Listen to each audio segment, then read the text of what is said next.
All right, Russ. We are live, my friend. Dude, I'm back. Mm. You excited to have me back? Man, I'm always excited to have you back. The fact is, you were in the happiest place on earth. Is Not a that still chance. true? Not a chance. No. There's nothing, in my opinion, personally, magical about Disney. Mm. It's just not. Well, the magic is worn off for you.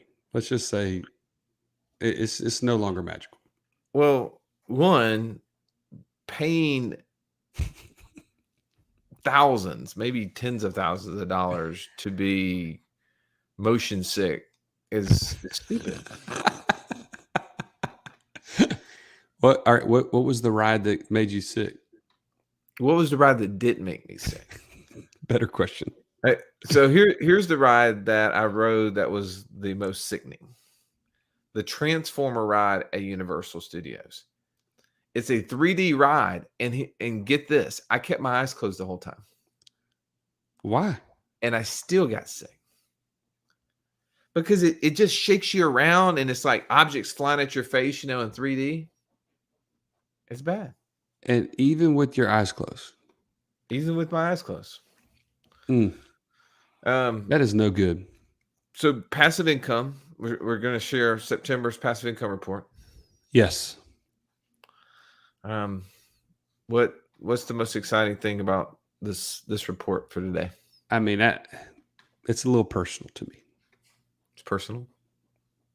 Yeah, I mean, cousin Eddie came out of the gate swinging. You know what I'm talking about, cousin Eddie. Yeah, I got cousin Eddie. I know cousin.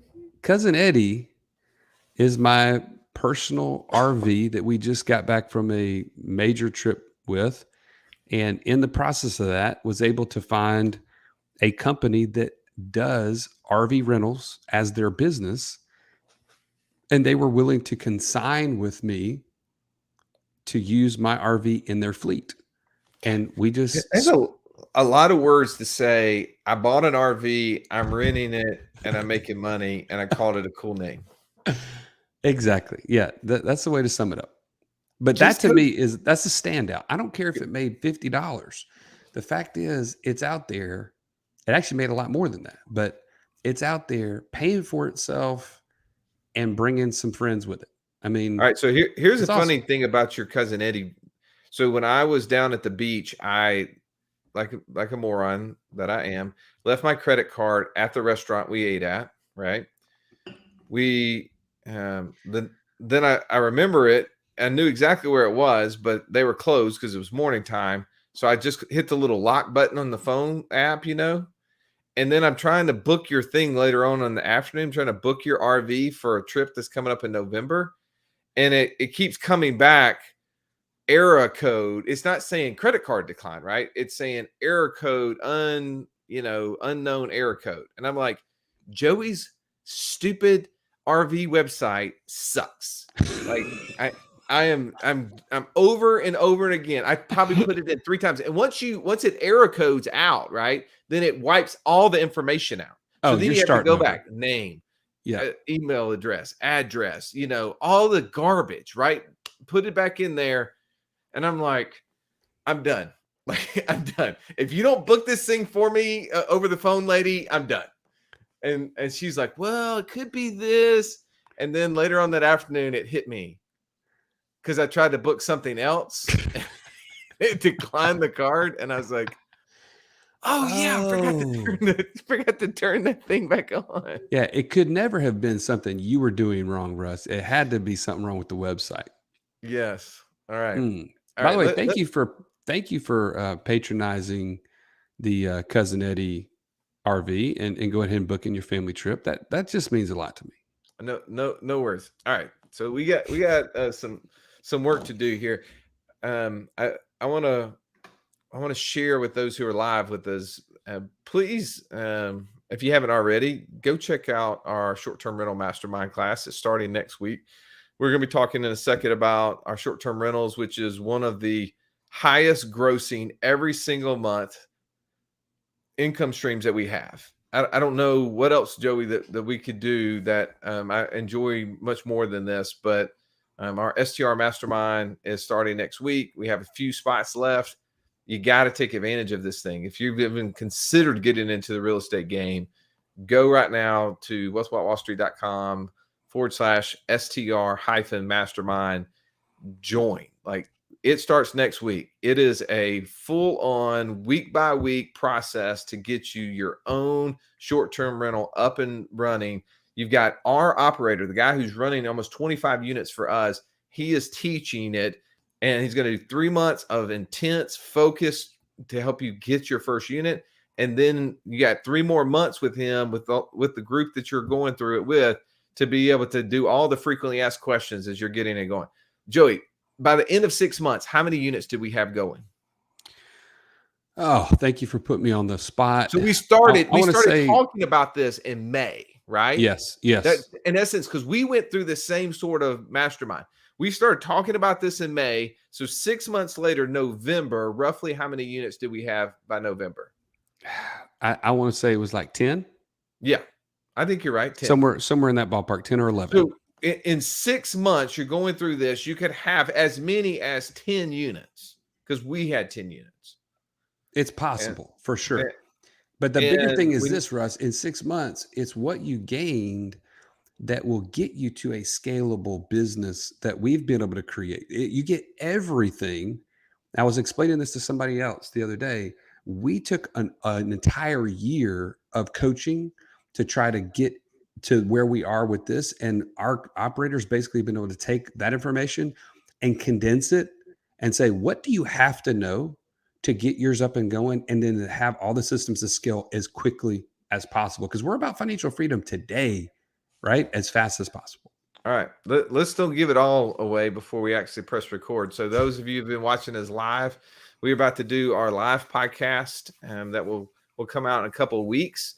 And hope you enjoy this. If you want to, you can post comments, and we'll chat with you as we go and share more information. So Joey, I'm going to share my screen here so we can share what's happening. What's happening? What's be happening?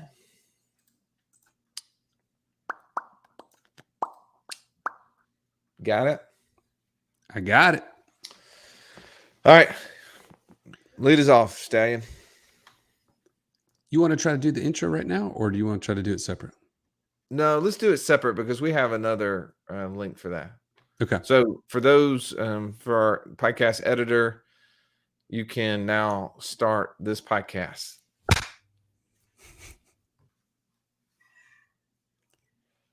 Welcome back to September 2021's Passive Income Report. This is a highlight for us. Russ and I have made it a point now for how many months now, Russ? It's been over a year. What are we at? So we started in July of 2020. So however many months that is, I'm not good with math. Math is hard. Was that 16 months, I think? Yeah, but regardless of that, the point is we wanted to create a consistent place for you to get feedback real time from people who are taking action.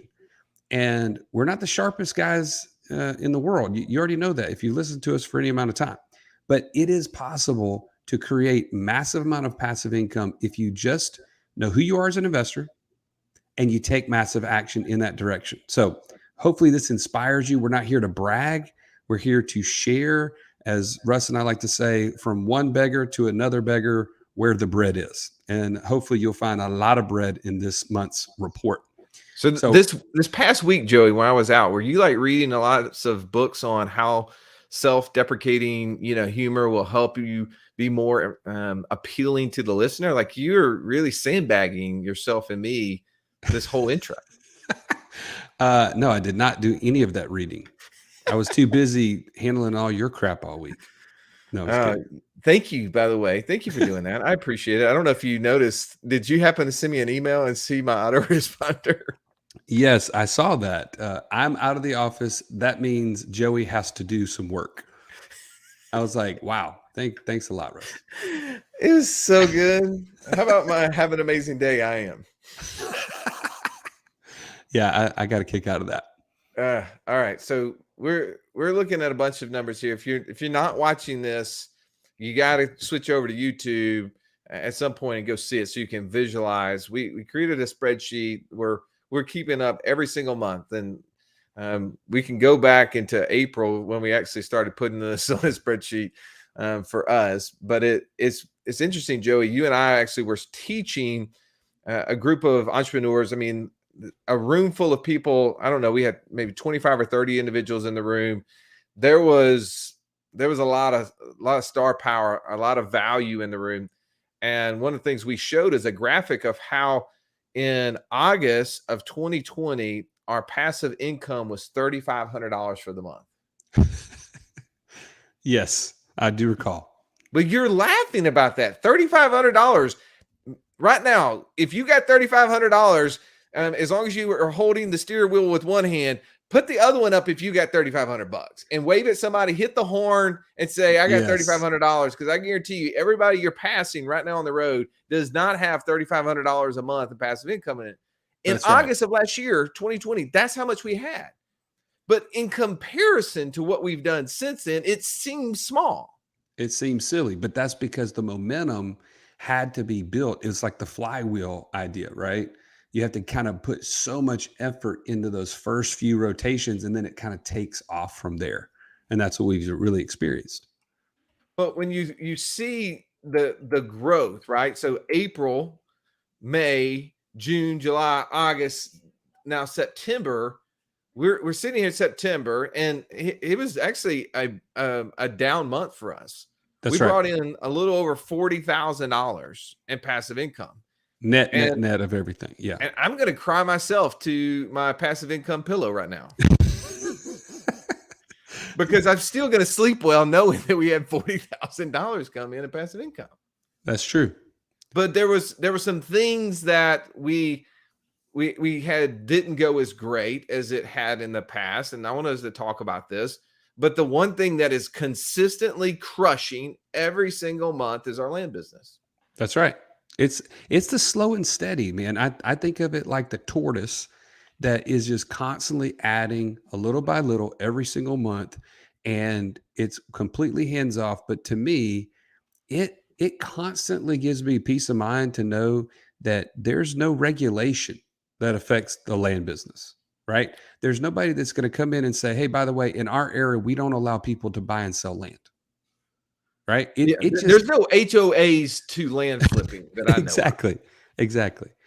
And I think that is one of the things that I'm most impressed with our land flipping business is that it is consistent. It is a business where you can continue to buy land regardless of what's being sold at the time, because it is a commodity that will be needed and wanted by someone, right? I mean, we have bought property now for the last almost 2 years, and we have sold every single property other than obviously the ones that we bought recently. Like we've not had an issue.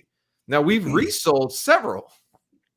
That's right. Those that decided not to keep making the payments, they know that they're giving it right back to us, and we just turn back and offer it to the market. Before I go too much further, we had an event last couple weeks ago that I mentioned a second ago, our passive income retreat.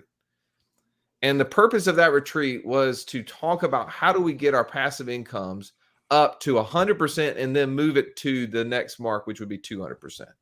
200% of what? 200% of our monthly expense need. Okay. Right. Exactly. So if I'm spending $10,000 a month, I want to get to $20,000 a month of passive income. If I'm spending $5,000 a month, I want to get to $10,000 a month. Now that is hard when we're at zero, right? The first goal for us, if we're at zero, is to get to 25%. Right. So if I'm spending 10, I want to get to 2,500. If I'm spending 5, you're going to have to do the math yourself. You got to get to 1,250. That's right.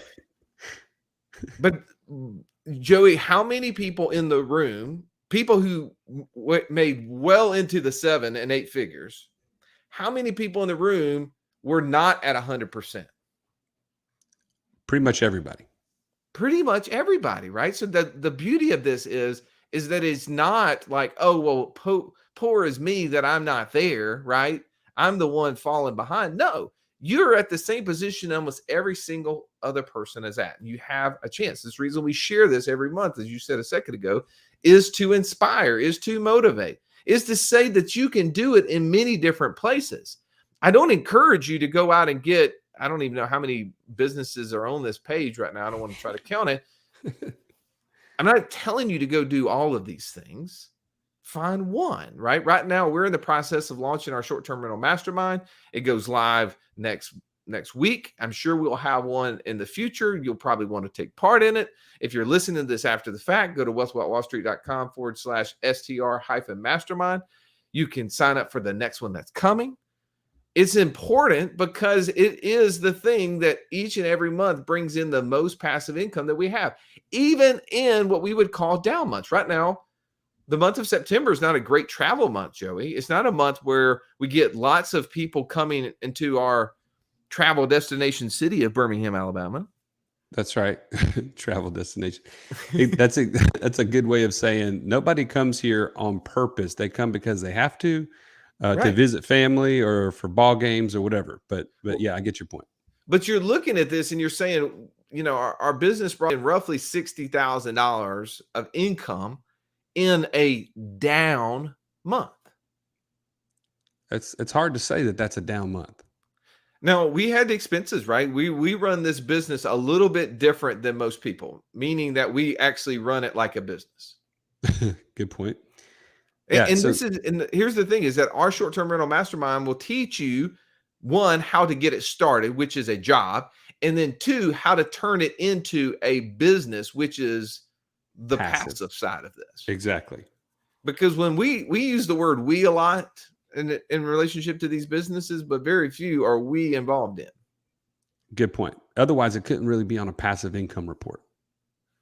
It would be hard. Right. So when we're looking at the Wake Up in Birmingham, that's our short-term rental mastermind. That's our short-term rental business. I'm sorry. And you go to that website when you're traveling in Birmingham because you have to be here. Your family's here. You're passing through, and you want to just patronize the Wealth Without Wall Street podcast crew. Put the code podcast in the discount, and you will actually not only receive a 10% discount, but you actually get something pretty cool left inside the room. Yeah, that does not include one of us personally, but No. but we will give you something really cool because we want. There's nights that that our wives may kick us out. We may be looking for a place to stay, but it's not required to let us stay there. But it is something it is a business that has produced in the month of September. What is that? 13.5 between the two? No, 13.9, almost 14,000. Okay. Yeah. Oh, I'm sorry. I was looking at last month. I'm sorry. Yes, you're right. 13.5. Thank you. So far we've covered the land. We had 88.12 in passive income from that business and 13.5 from the short-term rental business. What else we got on this report? Well, here's a great question. It just came in live. I want to answer this. Is what happens to our income? What are we doing with this passive income? Are we spending it? Are we reinvesting it? What are we doing with the passive income? That's a great question. Yeah. So in the land business in particular, we are constantly rolling that into reinvestment to buy additional land so that we can continue to ratchet up and compound on that money to create more cash flow quicker. We could start taking that as income now, but we would essentially be, not refilling the kitty, so to speak, with additional inventory. And so there's a point, which Russ, you and I haven't probably even discussed exactly when this is. There's a point where we should be satisfied with the amount of cash coming in to the point where we could take withdrawals or distributions and allow the rest of it to continue to grow the business. But I don't think we've set that target yet. Have you? Well, here's the thing is that you need passive income to cover monthly expenses when you don't want to go to work anymore. Right? Yes. And I think that's the question that's different for each person, right? So when you ask that question, it would have to really be more reflective upon what you wanted. If you wanted to stop work immediately, or cut back your work immediately, then you would start taking that income. Joey, other than every other 2 weeks, when is it that you don't want to work? Or should I rephrase it? When do you want to work? Seriously, coming from the guy that just came back from a week off, I mean, I just don't think you got a lot to stand on right now. I really Come don't. on. But that's the beauty is I wanted to get back. Like I'm driving 9 hours back from Orlando yesterday, and the only thing that I'm thinking about is I get to get on a podcast tomorrow. I get to talk to my friend Joey. I get to answer questions from Jeff and other people that I like. This is fun for me. Yes. Right. So the answer is we are not spending this money. We are either running it back into our insurance contracts, right? Because we're borrowing money against our life insurance policies to fund these different investments, or depending on the cycle, which in our land business is really fluid, and there's always properties to be bought. And we're just going out and taking that cash flow and just buying more properties as quickly as we can. Now, there's one thing that came out of our passive income retreat a couple of weeks ago, Joey, as it related to our land business, and that is you and I need to pony up some more money. Well, it just makes sense, right? The kind of returns that we've been able to see within that land business are only going to be enhanced if we put more inventory behind it, right? And we've just been kind of like moseying along, just allowing it to pay for itself and continue to grow. But man, what would another 50,000 into that business do for our passive income? It would significantly accelerate. And I'm just sitting there like my takeaway was we were given these 30, 60, 90-minute takeaways, right? What were going to be our best 9 hours that we were going to spend after having gone through that event. And one of mine was get you and me on the phone with our land flipping group and send them more money. Yes, that's an easy thing to do to affect that number to go up significantly. So 100% on that. Here's another thing, Joe. I'm sitting there looking at, and just to give context for those who won't wait till the end of the show, I won't make you wait. Most people want to give context to, well, 40,000 a month in passive income. That's awesome, right? Most people have not put that together, but when you want to compare it, compared to what? So in order for me to compare it, I have to take that and multiply it times 12. If that was what our average was going to be, 484. I hope it's more than that because the last 2 months, our average was significantly higher than that, right? We're not going backwards. But if that was just what it was, 484. If I took that 484 and I multiplied it times 33.33, that would tell me, Joey, that we would need $16,146,285 in an account to spit out on a reasonable, consistent basis over the next 20 years with a 100% probability of not running out of money, according to all of the statistical math that fancy people like Wade Fowle and other people we've interviewed on our show have told us. Right. So you're saying Wall Street's way. This is compared to what? Wall Street's way versus what we've been able to do. Yeah. How long would it take us to come up with $16 million? That's a lifetime number. That's a big number. Right? Have we put in $16 million in order to create $40,000 a month? No, just shy of that. Just shy of that. People ask all the time, how much have you put in? We've put in a little over $1 million. Yep. That's a good return on our investment, right? But what do we I think of it as efficiency, Russ. It's like if you want the kind of results we're talking about, you only have two options. Wall Street's way, or you can get educated, get invested in yourself, like finding out what kind of investor you are with our investor DNA, and then take massive action to create freedom today. Like you're talking about $16 million. That's a never number for most people, but it's a lifetime number if it's anything for somebody else. And when do you want freedom to start? Today. Yes. The answer is yes. Well, I posted, I'm trying to find it on my phone. Of course, nothing ever happens in real time, right? But I posted inside the community something I read not too long ago where Robert Kiyosaki was commenting on the state of the market.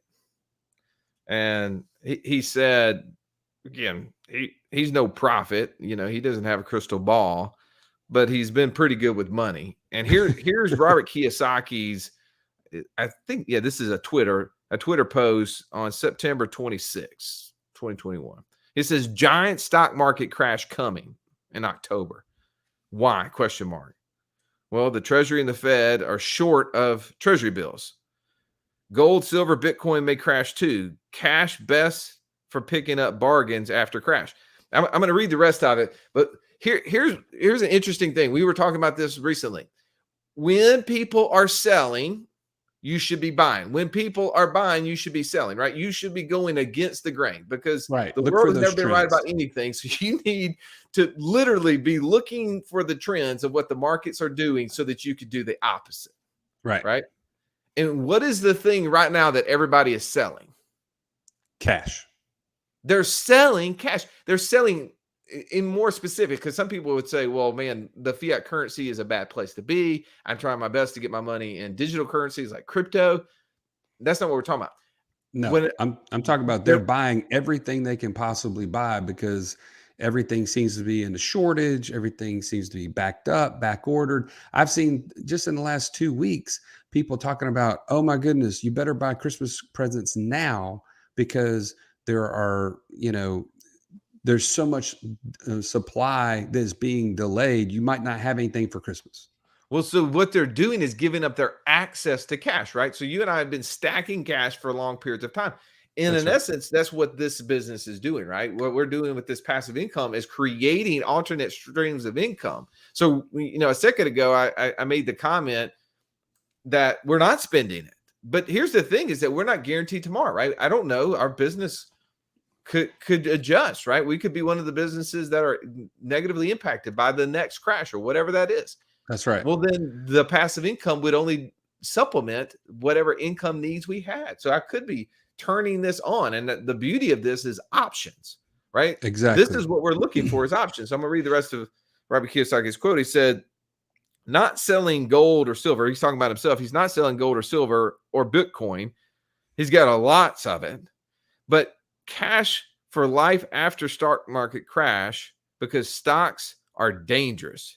Be careful. Now, you and I know that. I mean, that's obviously what a great quote for us. Well, without Wall Street, there's nothing more Wall Street than stocks. But I think there's a lot of writing on the wall out there that people are seeing that we are not in an economic boom season. We're in a season where the Fed is printing money, going out of style. Yes. We're now creating shortages of things. And ultimately, that's going to only enhance the inflationary measures on the market, right? I mean, extra money in the market, less goods, all of that creates price increases. Well, you talk about what led to the issues in 2008. It was a housing bubble. What did you just explain? Inflation and all those things, and supply and demand of whatever they want to say it is today, are all big bubbles that are just rising to the top. They've got to pop. So here's the beauty, right? If you've been sitting on the side, you've been looking for opportunities to get passive, looking for opportunities to create alternatives to your stocks, passive income is such an amazing tool for this purpose. I think you're listening to this at the right time. Like you hopefully have been designing your insurance contracts to store cash, and you've hopefully been investing in yourself, like we've talked about with the Investor DNA, to know exactly where you should be investing. So if it's land, yes, we love land. We invest in land, and we encourage others. We think that is a great place to invest in yourself. Go to the Land Geek. Those guys are the best in the business at teaching people how to buy and sell raw land. We spent a couple days with them the other day. We're going to be with their group next week. There's a virtual boot camp in October. What's the date, Joey? It's like October 22nd through the 24th or something like that. Yeah. And I love it. I love the fact that people can learn about how to do these boot camps through there. But then we'll always get, well, man, you guys are doing short-term rentals too. That seems super interesting. Why shouldn't I do that? Well, you need to know who you are as an investor. You need to know your profile. Because if you are not very hospitable, I was sitting here, Joey, earlier today. I want to spend a little time on the short-term rental stuff. I went, as you said, you noted that I was gone for 10 days, and I stayed in short-term rentals while I was gone. And as a part of that process, I was taking pictures of the short-term rentals I was in so that I could get our operator, Clint, who's teaching our course, to comment, to give some helpful ideas for those who may be interested in starting a short-term rental or even have them. And it was really fun for me to like nitpick this place. And then I went ahead and I wrote a review to the couple after giving them 5 stars. I didn't hammer them online. I wanted them to have their thing look well. But behind the scenes, I'm telling them, like, look, you screwed up with this queen size bed in the master bedroom. Like, you put a desk in there and 2 side tables. Well, I can promise you, my wife didn't care that she didn't have a place to put her phone down. She didn't like the fact that me and our 2 youngest kids were trying to sleep on a queen size bed. Now people will say, well, Russ, why did you have your 2 kids in the bed with you? Because that's what little kids do. They come and get in your bed in the middle of the night. Right? I mean, I could have locked the door on them, I guess, but that's where they say, put a lock on that thing, man. In a queen size bed, literally, Joey, for 10 days, I slept on 2 queen size in 2 different places. Stupid me rented 2 places without looking to see if they had a king size bed. I have not slept on a king size bed for that many nights in a row since I was living in my mom's house. It was brutal. Yeah. That was tip number 1. Buy a king size bed. If the place that you're wanting to put as a short-term rental doesn't have a room big enough for a king size bed, don't rent it. Don't get it. Get another place. Like, that was just a simple tip that came out of that. Well, that's the thing, is that in every one of our units, we've got 23, 24, I forget however many we got now. Every single one of them have a king size bed, at least one king size bed. That's right.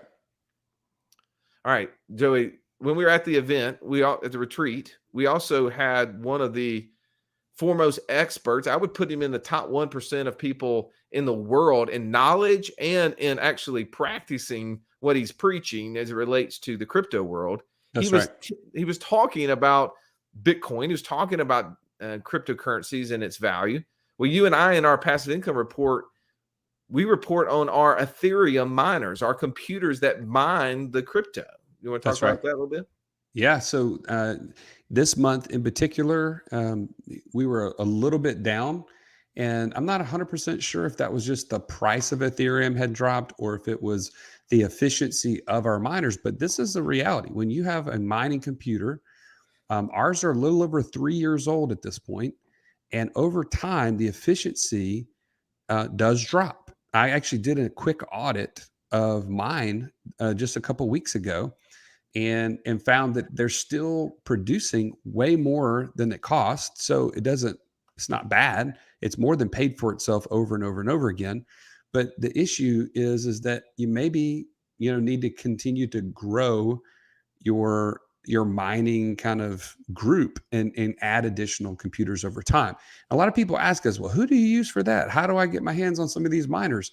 And the good news is that we're actually going to be opening up our passive income roundtable that for certain people that meet the criteria, we'll be able to share some of this information with you. But until then, just know that this is a strategy that we're using, and we have stopped. Just to Jeff's question earlier, what are we doing with that cash? Are we reinvesting it? Whatever.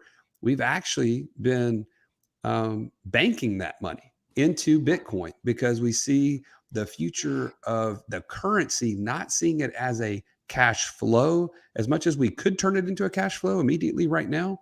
We want to bank it into currency, and essentially we see it as trading our dollars that are losing value at a very, very rapid pace for digital currency that is growing considerably every single day. Well, let me help you, my bearded friend, understand. I guess we should have had this conversation before we plus play, but then that would not be like us in any shape or form to have done that much research ahead of time. Putting this spreadsheet together was the best thing we've done. The reason why our mining numbers were down in the month of September was definitely not down because of price, because you can go look at the price history and you can go, oh, wait a second. No, the numbers are up from where they were. Now, the very last part of the month, like the last, week, the numbers were a little bit down, right? So that accounts for a small smidget. But here's the thing is that when crypto prices are going down significantly, what you have is that you will have actually will mine more cryptocurrency. But as a whole, for the majority of the month of September, prices were rising. And so you will actually mine less. There's more competition. It just makes sense, right? These machines require energy, and energy is expensive. And so there's rigs out there that are mining this that are old as dirt.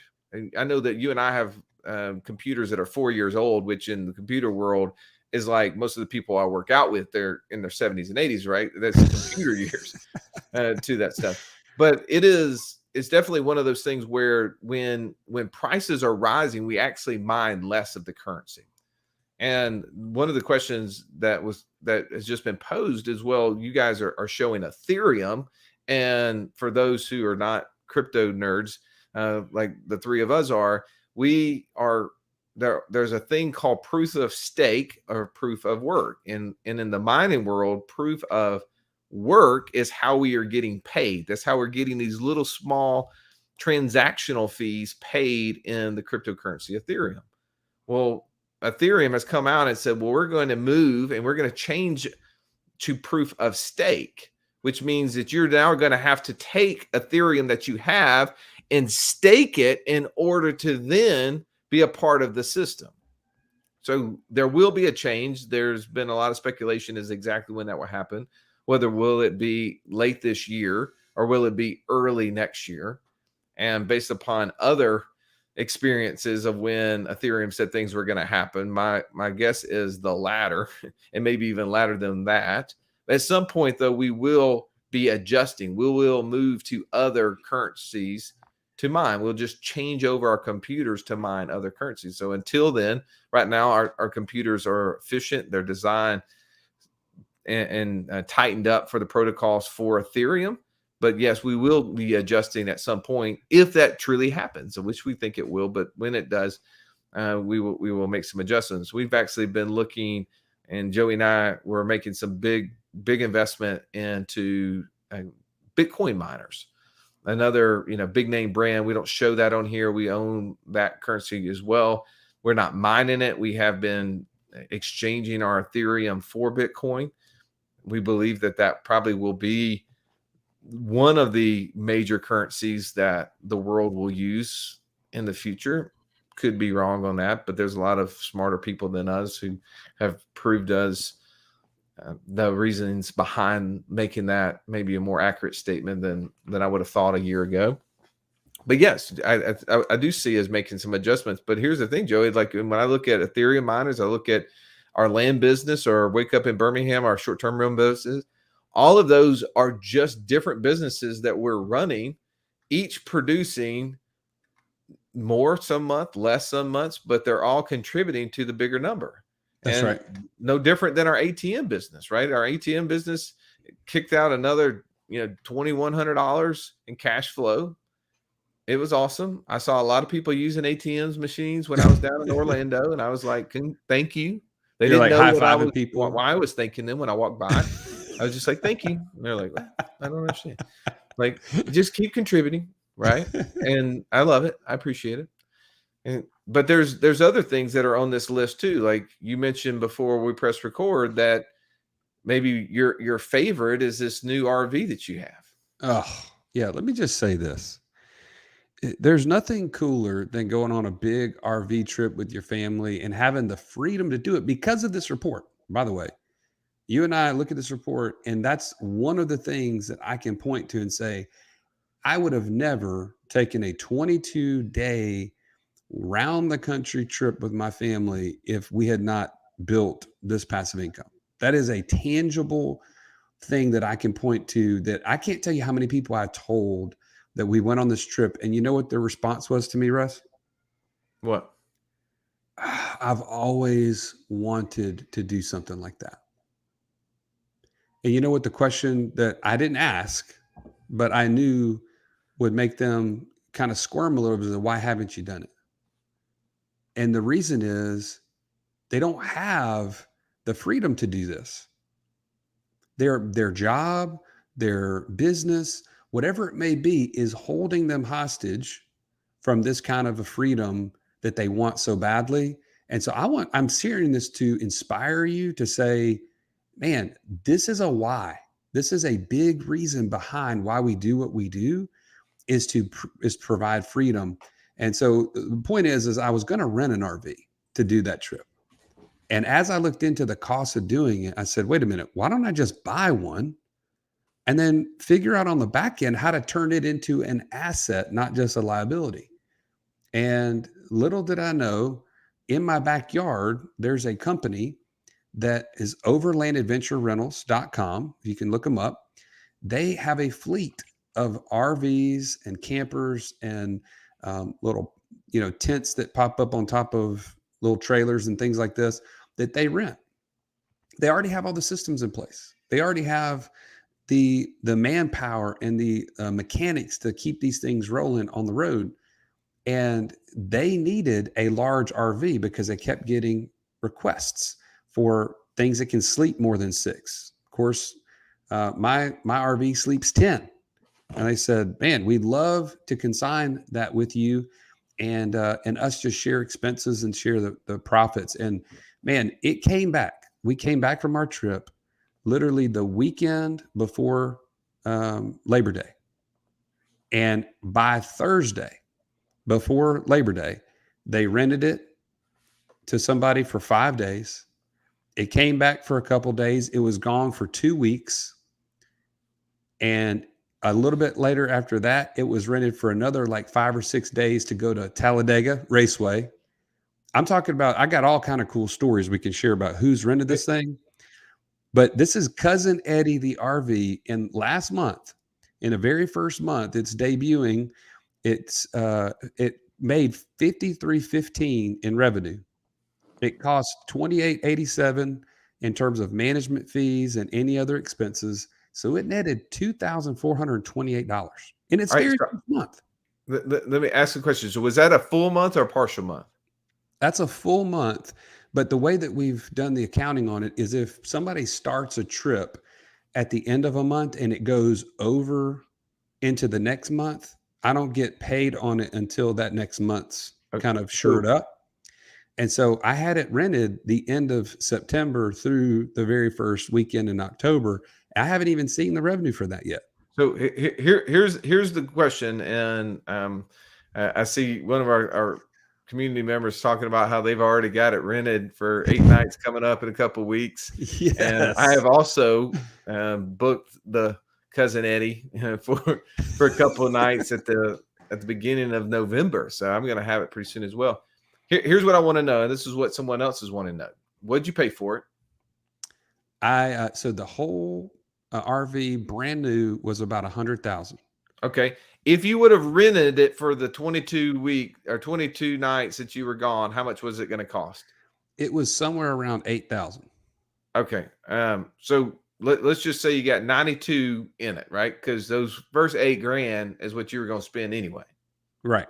You with me? Yep. All right. So 92,000. And did the people who rented it think that the last month in September was a good month, average month, bad month? It's about average.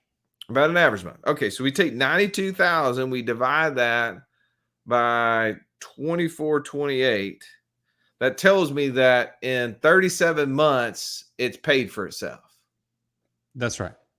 And any time after that, that's just money just in the pocket. Or if you sold it before then, clearly you could sell it, whatever its value is of what you sold it minus what you've put in it, shows you how much money you've made. That's right. And what's your expectation? How many years can you rent this thing for? I think by the end of 3 years, it's going to be close. I mean, I don't know. I have really no context here, but I'm guessing. You just made that up. You sounded so certain, and then you're like, "But I really don't know." Well, I have no idea how long these things last. I know Well, I'm you going to have go to on some put. of these RV websites. I was talking to a guy when I was down in Pensacola, and I was telling him that I was going to rent your RV. He's like, "Oh yeah, we rented an RV. We went, out west, went up to South Dakota, Montana, like Yeah. just telling me all these great stories." And I was like, "Cool. How was he?" He's like, "It was great." He said, "Don't." And I showed him a picture of yours. He goes, "Yeah, ours was not quite that new. Ours, we rented it maybe 5 years ago. It was a 1995 model." So that thing had been on the road for a minute, man. Yeah, no, I know it could go longer than that, but what I'm saying is for it to be as attractive as it is, you got to keep these things up. It's kind of like, do you keep the furniture in a short term rental forever? No, you change it out at some point. And now, granted, that's about a 6 or 7 year time frame. In this case, I know it could go 6 or 7 years, in my opinion, easily. But I'm kind of in my brain saying I I'm got giving 3 good years with giving you this some thing. homework, okay? Okay. And we're gonna give you some homework for the next passive income report. You got to actually go do some research and determine at what point should you take cousin Eddie uh, and put him in pasture. You know, when does he get off the race circuit and he moves on to the pasture? Can you Yeah, do that? I'll find that out. Because really, if I'm thinking about buying an RV, or if I have an RV and I want to know like how profitable it's going to be, like you're my stinking guinea pig, bro. Let's Yeah. go. I'm about to blaze the trail here. All right. All right. Well, we've got to wrap this up. If you're not watching this on YouTube, go back and watch it on YouTube. You can see all the line items of each and everything we did this month. We brought in a little over 100,000, literally $100,001, which is cool. And spent almost 59,000, a little over 59,000. So our net passive income for the month of September of 2021 was $40,369 and 75 cents. 75 cents. All right. I hope this was entertaining, but hopefully it was informative. And even more importantly, I hope that it was motivational because you got to take action. Listening to us goofballs talk all day long is not getting you closer to financial freedom. You got to take action. Go get busy. As always, thank you for listening. Have an amazing day. All right.